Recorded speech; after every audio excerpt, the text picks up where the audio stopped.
Hello guys, welcome back to my channel data science lover. So आज हम बात करने वाले हैं कि पावर बीआई में सर्वे स्टडी पे प्रोजेक्ट कैसे बनाया जाए। ठीक है। ये कोर्स स्टार्ट करने से पहले मैं आपको बता दूं कि ये कोर्स बेसिक पावर बीआई पे नहीं है। मीन्स आपको बेसिक पावर बीआई आता है और उसके बाद आपको अगर रियल टाइम मतलब रियल में कैसे काम करते हैं किसी कंपनी में किसी क्लाइंट के लिए, उसके बेस पे ये पूरा वीडियो होगा। तो आई होप कि आपको थोड़ा सा बेसिक नॉलेज है, तभी आप ये वीडियो स्टार्ट कीजिएगा। हाँ, हम बेसिक के बारे में बात करेंगे, बट हमारा मेन फोकस होगा कि रियल टाइम में स्टडीज कैसे होते हैं, कैसे क्लाइंट की रिक्वायरमेंट होती है, डेटा कैसे होता है, और वो सब चीज़ों के बारे में हम बात करेंगे। ठीक है, तो चलिए स्टार्ट करते हैं। सबसे पहले बिकॉज ये सर्वे स्टडी है तो हमको एक क्वेश्चनर चाहिए। तो ये हमारा क्वेश्चनर है। ये क्वेश्चनर इमेजिनरी है, मैंने ऐसे ही सोच के बनाया है। ठीक है, कि ये स्टडी है टेलीकॉम इंडस्ट्री पे कि टेलीकॉम इंडस्ट्री में कौन से लोग कौन सा कंपनी यूज़ करते हैं, क्यों यूज़ करते हैं। ठीक है, मेल फीमेल रेशियो क्या है, तो वो सब चीज़ें हमने यहाँ पे ऐड की है। ठीक है, तो ये हमारा एक क्वेश्चन है, सिंपल सा क्वेश्चन है, हमने बस ऐसे ही बना दिया था। और उसके बाद ये क्वेश्चनर में से ऐसे हम डेटा कलेक्ट करते हैं। तो अगर आप देखोगे तो यहाँ पे डेटा में सिर्फ क्वेश्चन 1, क्वेश्चन 2, क्वेश्चन 3 दिया है, और उसके सामने हमने ये डेटा मैप बनाया है जो कि हमें बताता है कि क्वेश्चन 1 एज के रिलेटेड है, क्वेश्चन 2 जेंडर के रिलेटेड है, क्वेश्चन 3 इनकम के रिलेटेड है। तो वो सब चीज़ है। तो अगर हम यहाँ पे देखें कि जेंडर क्वेश्चन 2 में 1, 2, 3 ऑप्शन ही हमने दिए हैं। तो अगर हम यहाँ पे क्वेश्चन 2 में जाके अगर फिल्टर लगाते तो हमारे पास 1, 2, 3 ऑप्शन है। मतलब 1 है तो रिस्पोंडेंट मेल है, 2 है तो रिस्पोंडेंट फीमेल है, और 3 है तो रिस्पोंडेंट मेल या फीमेल के अलावा की कैटेगरी में फॉल करता है। ठीक है, तो सिंपल सा क्वेश्चनर है। मैंने कुछ ज़्यादा ऑकवर्ड अभी फर्स्ट वीडियो के लिए नहीं यूज़ किया है, हम सिंपल सा क्वेश्चनर यूज़ करेंगे इसके लिए। ठीक है, तो आई होप कि आपको क्वेश्चनर और डेटा समझ में आ चुका है। हम डेटा के बारे में और भी डिस्कस करेंगे जैसे हम मूव ऑन करेंगे। तो अभी बिना किसी दूरी के पावर बीआई को स्टार्ट कर लेते हैं। ठीक है, मैंने पावर बीआई डेस्कटॉप को ऑन कर दिया है। गिव इट 2 मिनट, वो स्टार्ट होगा 2 मिनट में। तो सबसे पहले चीज़ हम बात करेंगे कि इस डेटा को, मतलब जो भी यहाँ पे हमने मैप किया है उसको कैसे पावर बीआई में शो करें। ठीक है, तो सबसे पहले चलिए डेटा को लोड कर लेते हैं। मेरा डेटा एक एक्सेल वर्कबुक में है, तो हमने एक्सेल में से अपना स्टडी सिलेक्ट कर लिया और हमको अपना मेन डेटा का सीट सिलेक्ट कर लेना है जो कि है ये वाला, राइट। और इसको हम कर देंगे लोड। सिर्फ 300 रोज है तो टाइम नहीं लगेगा डेटा लोड होने में। ज़्यादा से ज़्यादा 10 सेकंड में डेटा लोड हो जाएगा। ठीक है, अभी हमारा डेटा यहाँ पे लोड हो चुका है जैसा कि आप देख पा रहे हैं। एक बार हम डेटा व्यू में भी डेटा को चेक कर लेते हैं। तो हमारा डेटा यहाँ पे पूरा आ चुका है। ठीक है, तो अगेन कि अभी देखो मैं क्वेश्चन 2 को यहाँ पे ड्रैग कर रहा हूँ, इसको टेबल फॉर्मेट में ले रहा हूँ और डोंट समराइज कर देते। तो यहाँ पे मेरे जो तीनों ऑप्शन है 1, 2, 3 वो आ चुके हैं। ठीक है, अगर मैं यहाँ पे रिस्पोंडेंट लेता हूँ और उसका काउंट ले लेता हूँ तो देखो अभी ये सही है, राइट। हमारे 300 रिस्पोंडेंट है, उसमें से 133 मेल है, 128 फीमेल है और 39 अदर्स है। बट क्लाइंट को कैसे पता चलेगा कि कौन सा मेल है कौन सा फीमेल है? हाँ, उन्होंने डेटा मैप दिया है, बट क्लाइंट ऑब्वियसली वहाँ जाके चेक नहीं करेगा। तो इस डेटा को हमें मैप करना होगा कि 1 के सामने मेल, 2 के सामने फीमेल और 3 के सामने अदर्स। ठीक है, तो अभी ये चीज़ करने के 3 से 4 मेथड है। हम सारे मेथड 1 बाय 1 डिस्कस करते हैं। सबसे पहले हम यूज़ करेंगे conditional column from transform tab, जो कि सबसे इजीएस्ट है। ठीक है, तो हम क्या करेंगे, हम चले जाएंगे ट्रांसफॉर्म डेटा में और यहाँ पे सिलेक्ट कर लेंगे ट्रांसफॉर्म डेटा। उसके बाद हमें करना है ऐड कॉलम। ठीक है, और यहाँ पे हमको यूज़ करना है कंडीशनल कॉलम। सिंपल है एकदम। यहाँ पे कॉलम का नाम दे देंगे हम, क्योंकि ये जेंडर का क्वेश्चन है, हम इसको नाम दे देंगे जेंडर, ठीक है। और जेंडर का हमारा क्वेश्चन 2 है, जैसा कि आप यहाँ पे देख पा रहे हो, जेंडर का क्वेश्चन 2 है, ठीक है। तो अगर क्वेश्चन 2 में वैल्यू 1 है तो उसका मतलब वो मेल है। ऐड कर देंगे एक और, अगर क्वेश्चन 2 में मेरी वैल्यू 2 है तो उसका मतलब है वो है फीमेल, ठीक है, FEMALE। और अगर क्वेश्चन 2 में मेरी वैल्यू 3 है तो वो है अदर, अदरवाइज हम कर देंगे इसको NA। अब ये मेथड हमने जो यूज़ किया है वो एकदम सिंपल है, कोई भी समझ सकता है। अगर आपने कॉलेज भी नहीं किया, आप first time power BI use कर रहे हो तो भी ये एकदम इजी टू अंडरस्टैंड है। बस इसका डिसएडवांटेज क्या है वो अभी देखते हैं, ठीक है। अभी मैं होम में जाता हूँ और इसको क्लोज एंड अप्लाई कर देता हूँ, ठीक है। तो अभी हमारा ये कॉलम बन के आ चुका है जेंडर का, ठीक है। अभी इमेजिन कि हमें एक और मेल फीमेल और नॉन बाइनरी अगर ऐड करना है तो हम क्या करेंगे, हम होम में जाएंगे, ट्रांसफॉर्म डेटा पे क्लिक करेंगे, और जब यहाँ पे जो मैंने स्टेप ऐड किया है उसको एडिट करना पड़ेगा, ठीक है। और यहाँ पे अगर एक ऐड कोर्स करना पड़ेगा, यहाँ पे हमको सिलेक्ट करना पड़ेगा क्वेश्चन 2, यहाँ पे हम 4 सिलेक्ट करेंगे, यहाँ पे हम सिलेक्ट करेंगे NONBINARY बाइनरी, ठीक है, और ओके करेंगे, तब ये अपडेट होगा, ठीक है। अगर कोई CR आते हैं तो ये टाइम लेगा, फिर हम वापस इसको क्लोज एंड अप्लाई करेंगे। तो ये मेथड का एडवांटेज ये है, इजी टू अंडरस्टैंड है, कोई भी सीख सकता है। बट जब हम रियल टाइम मतलब क्लाइंट के लिए काम कर रहे हो, हमारा डेटा बड़ा है, तो ये मेथड में टाइम ज़्यादा जाता है, ठीक है। अगर कोई CR आता है, कोई चेंजेस करना है या इवन कुछ एडिशन करना है, it's a time consuming method, ठीक है। तो यहाँ पे हम इसको बोल सकते हैं from transform tab, it's easy है, इजी बट टाइम कंज्यूमिंग, ठीक है। तो ये हो गया फ्रॉम ट्रांसफॉर्म टैब, मतलब पावर क्वेरी से हम एक कंडीशनल कॉलम यूज करते हैं। अब हम बात करते हैं डेक्स से, सेम चीज़ डेक्स से कैसे हम कर सकते हैं, ठीक है। तो सिंपल चीज़ है, मैं ये जेंडर वाला अभी के लिए यहाँ पे डिलीट कर रहा हूँ क्योंकि मुझे ये नहीं चाहिए। तो डिलीट फ्रॉम दिस मॉडल हमने डिलीट कर दिया इसको, ओके। यहाँ पे एरर आया, इसको रिमूव कर देंगे, हमारा एरर चला गया, ठीक है। तो अभी डेक्स से अगर ऐड करना है तो हम यहाँ पे राइट क्लिक करके न्यू कॉलम करेंगे, ठीक है। और यहाँ पे हम यूटिलाइज करेंगे स्विच फंक्शन का, ठीक है। तो यहाँ पे अगेन जेंडर मेरे वेरिएबल का नेम है, मुझे यूज़ करना है स्विच मेथड। कौन से कॉलम में ये यूज़ करना है, क्वेश्चन 2 में, क्योंकि हमारा डेटा क्वेश्चन 2 में है। कोमा करके अगर मेरी वैल्यू 1 है तो उसको हम बोलेंगे मेल, अगर मेरी वैल्यू 2 है तो उसको बोलेंगे हम फीमेल, ठीक है। और अगर वहाँ पे वैल्यू 3 है तो इसको हम बोलेंगे अदर, ठीक है। और इसको एंटर कर देना है, सिंपल, राइट। तो आपने देखा कि जब हमने फर्स्ट मेथड से ये चीज़ की और जब हमने डायरेक्ट डेक्स से ये चीज़ ट्राई की तो ये कितना फास्ट है। अगे अगर कोई CR आता है, कोई बोलता है कि 4 इज इक्वल टू आपको नॉन बाइनरी करना है, ठीक है। हम सिंपल यहाँ पे जाके NONBINAR बाइनरी कर दिया और एंटर कर दिया। देखो कितना फटाफट हमारा CR हम अप्लाई कर पाएंगे एज कम्पेयर टू हमारा ट्रांसफॉर्म टैब की जगह पे। तो हाँ, ये फास्ट है, लेकिन इसका भी एक डिसएडवांटेज है। वो क्या, जब आपके डेटा में आप कैलकुलेटेड कॉलम्स ऐड करते हो, ठीक है, तो क्या होता है कि एक पूरा कॉलम नया बन के आता है सारी रो के लिए, और उससे डेटा का जो आपका डैशबोर्ड का परफॉर्मेंस है वो डाउन हो जाता है, ठीक है। तो आप जब मल्टीपल कॉलम्स ऐड करोगे, कैलकुलेटेड कॉलम्स, तो आपका परफॉर्मेंस में आपको वो इम्पैक्ट दिखेगा। हाँ, माना कि अगर आपका डेटा काफ़ी छोटा है तो आप यूज़ कर सकते हो, ठीक है। बट इसका डिसएडवांटेज यही है कि दिस इज़ फास्ट, ठीक है, this is fast but data performance is I am impacted, ठीक है। तो हमने 2 मेथड चेक कर ली, ठीक है। अभी हम एक तीसरा मेथड ट्राई करते हैं जिसको बोलते हैं लुकअप मेथड, ठीक है।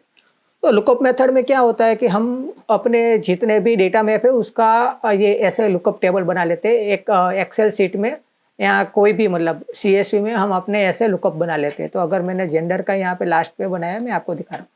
तो ये जेंडर का देखो, मैंने जेंडर आईडी दे दिया और जेंडर दे दिया। मतलब मेरे अभी इसको पहले हम इंपोर्ट कर लेते हैं, फिर मैं आपको एक्सप्लेन करता हूँ कि ये काम कैसे करेगा। अगेन होम में चले जाना है, हमारा जहाँ पे भी लुकअप टेबल जो फाइल में है उसको सिलेक्ट करना है। तो अभी हम अगर यहाँ पे चेक करें तो हमको दिखेगा जेंडर लुकअप, ठीक है। इसको कर लेना है लोड, और जब तक लोड होता है तब तक वेट कीजिए। और अब ये लोड हो चुका है, ठीक है। तो अभी हम चेक करेंगे तो हमारे पास यहाँ पे 2 टेबल है। अब इसमें सिंपल सा फंडा है, इसमें यूनिक 1 2 3 वैल्यू है, और मेरे डेटा में क्वेश्चन 2 के लिए भी सेम वैल्यूज है 1 2 3, बट वो रिपीट हो रही। तो हम इन दोनों के बीच में रिलेशंस बना सकते हैं। तो इसके लिए हमको जाना है डेटा मॉडलिंग में, और क्वेश्चन 2 अगर यहाँ पे मैं ढूंढूँ, क्वेश्चन 2 का जेंडर आईडी के साथ हमको एक 1 to many का रिलेशन क्रिएट कर देना है। तो ये रिलेशन हमारा क्रिएट हो चुका है, ठीक है। इसका मतलब क्या है कि अगर जेंडर आईडी की वैल्यू 1 है, ठीक है, और क्वेश्चन 2 में भी वैल्यू 1 है, तो वो वहाँ हमने जो लुकअप टेबल में जो वैल्यू 1 को दी है वही वो फैच करेगा। अगर इसको प्रैक्टिकली बताऊँ तो हम अगर यहाँ पे जेंडर को यहाँ पे अगर पुल करते तो देखो, और ये पुराना जेंडर हटा रहा हूँ, ठीक है, देखो कोई फर्क नहीं पड़ रहा है डेटा में। तो ये 3 मेथड है। अब इस मेथड का एडवांटेज डिसएडवांटेज चेक कर लेते हैं। मेथड में डेटा परफॉर्मेंस इश्यू नहीं आता है। इसमें सबसे ज़्यादा काम before starting of the project रहता है, क्योंकि आपको जितने भी डेटा में है उन सब के लिए लुकअप टेबल बनाना पड़ेगा, राइट।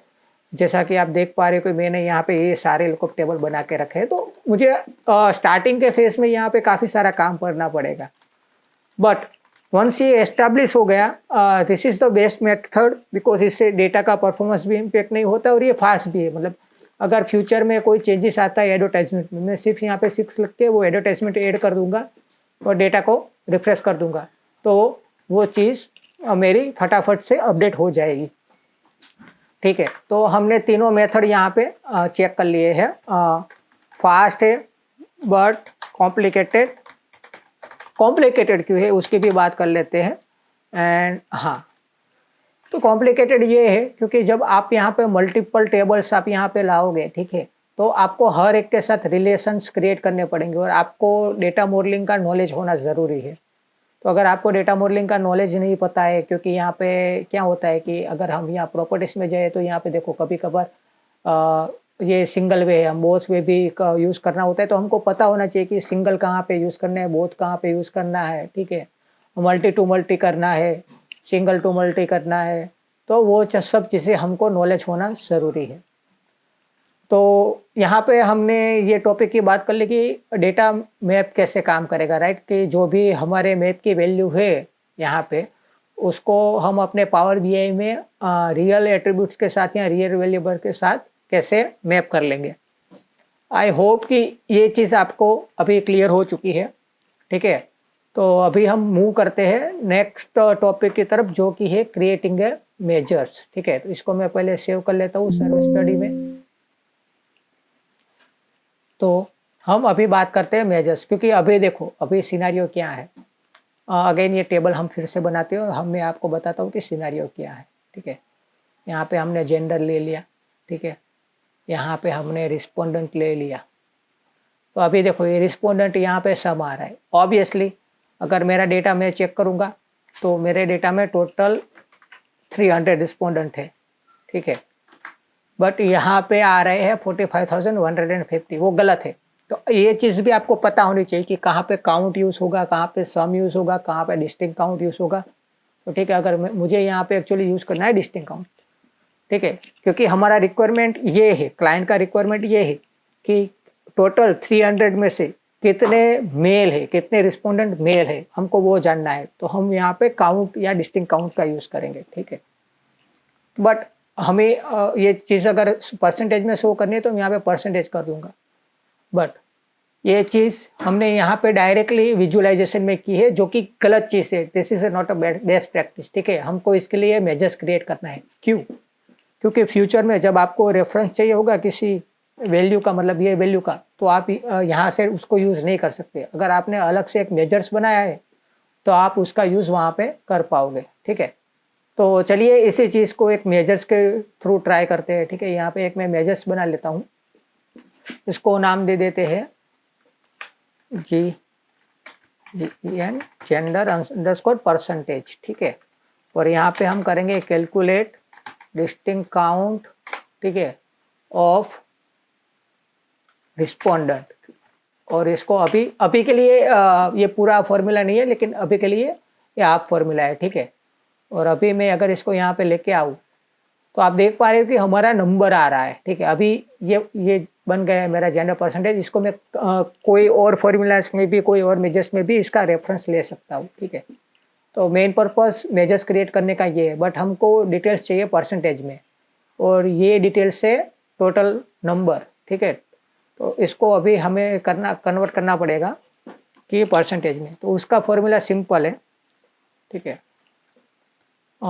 एक काम करते हैं, इसको मैं वेरिएबल नहीं, वो मैं आपको बाद में बताऊंगा कि वेरिएबल में कैसे करते हैं।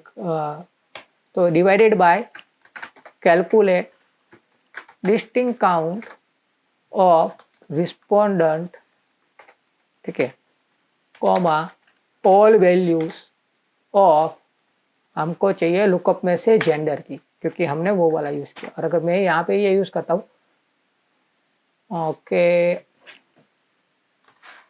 तो ये हमारा फॉर्मूला अभी बन के रेडी है, ठीक है। तो ये है हमारा फॉर्मूला जेंडर परसेंटेज, जिसमें हमने ऊपर न्यूमरेटर में डाला है calculate distinct count of total respondent divided by same formula plus all the gender. अब इसको अगर मैं यहाँ पे सिलेक्ट करता हूँ, ठीक है, और यहाँ पे जेंडर को पुल करता हूँ, तो देखो अभी इसको हम वैल्यूज में देखते हैं। तो अभी ये परसेंटेज में नहीं है, इसको यहाँ पे सिंपल परसेंटेज का सिंबल दे देना, ये परसेंटेज में हमारी वैल्यू आ चुकी है, ठीक है। तो एकदम सिंपल था। अब अभी इसको हम एक कोई भी टेबल फॉर्मेट में, जैसे कि यहाँ पे हम मैं यूज़ करूँगा,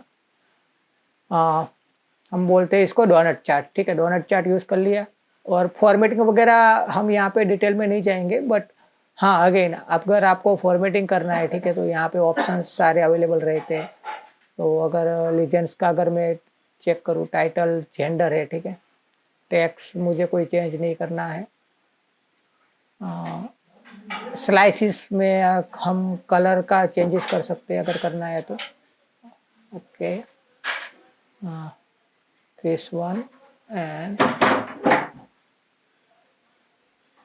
उसके अलावा लेबल्स में ऑप्शन है आउटसाइड रखना है, इनसाइड रखना है, आउटसाइड, ठीक है। और हमको चाहिए सिर्फ परसेंटेज ऑफ टोटल, ठीक है। तो हमारा ये एक जेंडर का जो विजुअल है वो बन के रेडी है। ऑब्वियसली इसको टाइटल भी इसका चेंज कर देते हैं,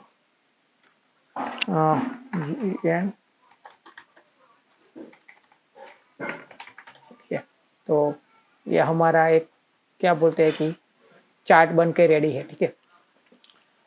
same goes for the most of the chart, ठीक है। बट हम एक और चार्ट डिस्कस करेंगे जहाँ पे मैंने कहीं पे कुछ वैल्यूज ब्लैंक रखी है, हमको वो वाला देखना है, नॉट दिस वन। हाँ, क्वेश्चन 4 का हम देखते हैं, ठीक है। तो वहाँ पे मुझे एक और चीज़ आपको बतानी थी, तो लेट्स से कि क्वेश्चन 4 कौन सा है। क्वेश्चन 4 है प्रोफेशनल डिटेल, ठीक है। तो उसका अगेन हमने जो भी देखा अभी तक, लाइक हमने मेजर्स बनाए, हमने कैलकुलेटेड कॉलम बनाए, अब हम वापस से कैलकुलेटेड कॉलम बनाने जा रहे हैं क्वेश्चन 4 के लिए। तो अगेन स्टडीज में से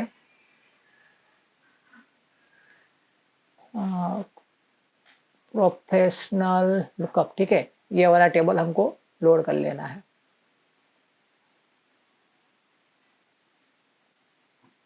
अगेन हमको डेटा मॉडलिंग में जाके जो हमारा न्यू टेबल आया है, ठीक है, उसके बीच में रिलेशंस क्रिएट करना है। यहाँ पे हमने ये रिलेशन बना दिया है, देखो ये रिलेशन बन के रेडी है, ठीक है। तो जैसा कि मैंने पहले भी बताया था कि जब आप मल्टीपल टेबल्स यूज़ करोगे तो ये कॉम्प्लिकेटेड होता जाएगा पूरा, but as of now this is working right.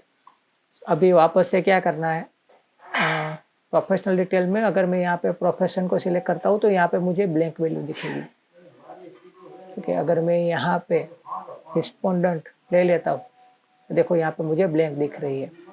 तो हम अभी ये डिस्कस करेंगे कि इस ब्लैंक वैल्यू के साथ कैसे डील करें। अगर मैं इसको यहाँ पे चार्ट में शो करता हूँ, ठीक है, तो ये ब्लैंक वैल्यू हमको क्लाइंट को नहीं दिखानी है, तो इसके बारे में डिस्कस करेंगे हम थोड़ी देर में।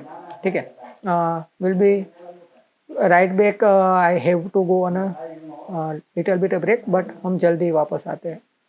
ओके गाइस, सो हम बात कर रहे थे प्रोफेशंस की, राइट। तो प्रोफेशंस के टेबल का एक मेजर्स बनाते हैं और हम जो नया मेजर्स बना रहे हैं उसमें चेक करेंगे कि कैसे हम इसको मतलब स्टेप बाय स्टेप इसको समझने की ट्राई करेंगे। ठीक है, इसको हम कॉपी कर लेते हैं। ठीक है, न्यू मेजर्स, यहाँ पे जेंडर की जगह पे हम लिख देंगे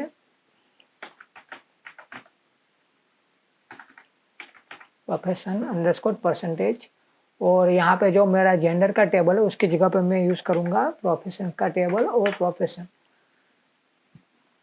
ठीक है, अब इसमें हम थोड़ा चेंज करते हैं, इसको मैं बोल रहा हूँ वेरिएबल न्यूमरेटर। ठीक है, num1, और ऑब्वियसली इसको यहाँ पे कंप्लीट कर देंगे। This is going to be variable deno1 is equal to, ठीक है, हम यहाँ पे लिख देंगे आउट, क्या बोलते हैं, हाँ, वेरिएबल और simple RETU return num1 divided by deno1। ठीक है, सिंपल है।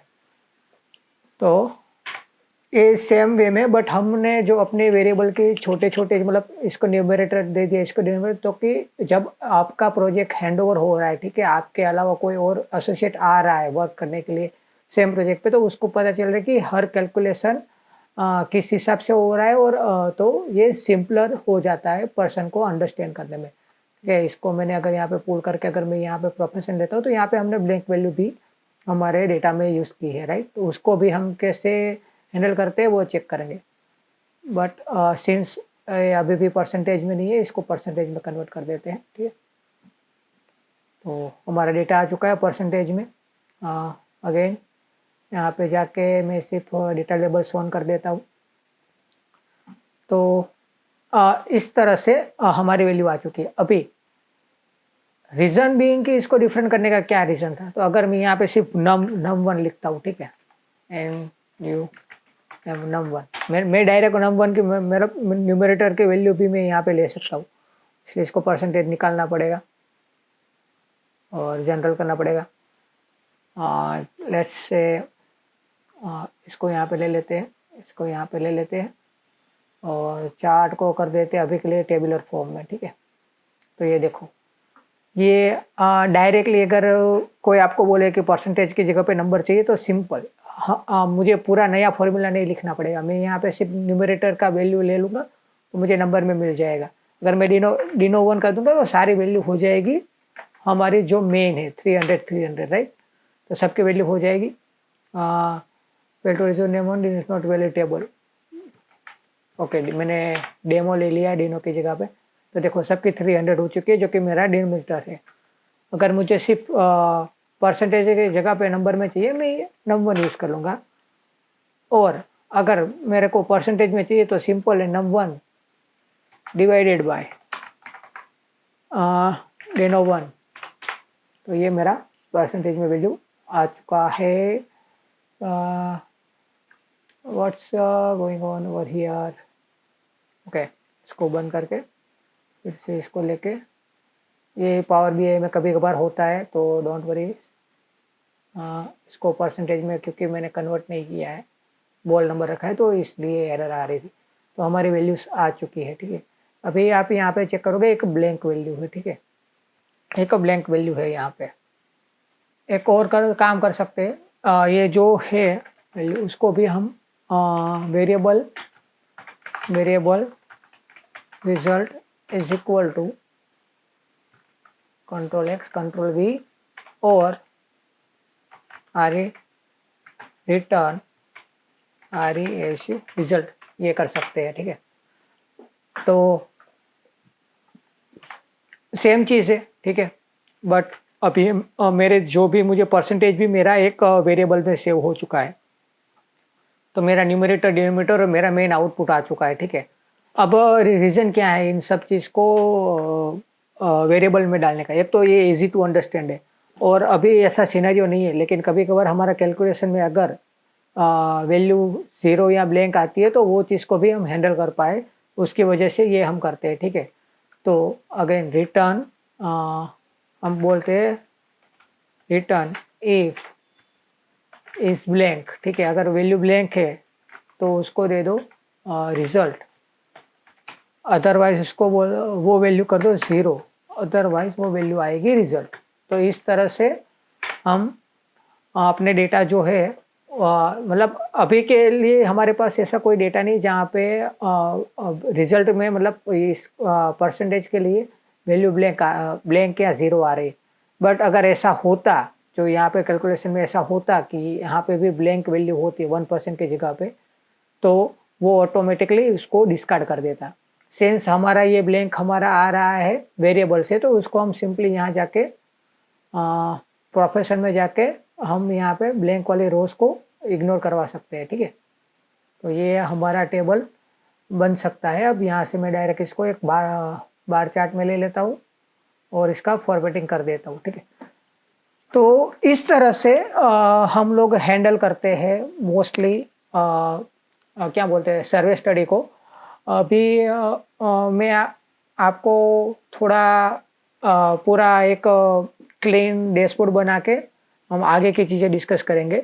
तब तक लिए मैं आपको थोड़ा डैशबोर्ड कंप्लीट करके मैं आपको मिलता हूँ। तब तक we will continue in 5 second. So guys, I think this will take a very long time to complete this dashboard. Okay, so इस वीडियो को यहीं पे कंप्लीट करते। जैसा कि आप देख सकते हैं मैंने मोस्टली लुकअप टेबल्स इंपोर्ट कर लिए हैं, वो उनके बीच में अब मुझे रिलेशंस बनाने तो उसमें टाइम लगेगा। उसके अलावा इसका जो मेन बेसिक बैकग्राउंड और चार्ट्स वगैरह सब बना के मैं आपको नेक्स्ट वीडियो में मिलूँगा, और जब सारे चार्ट वगैरह बन जाएंगे तब हम बात करेंगे कि हमने क्या क्या चेंजेस किए और जो भी कुछ अलग हम हैंडलिंग ऑफ द वैल्यू है जैसे कि मल्टी कॉलम टेबल, तो उस बारे में बात करेंगे नेक्स्ट वीडियो में।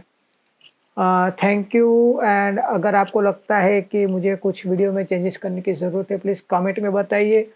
और आप ये भी बता सकते हैं कि आपको इस वीडियो से कुछ सीखने को मिला या नहीं मिला, तो आपका फीडबैक काफ़ी इम्पोर्टेंट है मेरे लिए।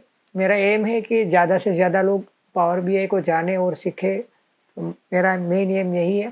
Thank you guys, thank you so much. आप ये मिलेंगे नेक्स्ट वीडियो में।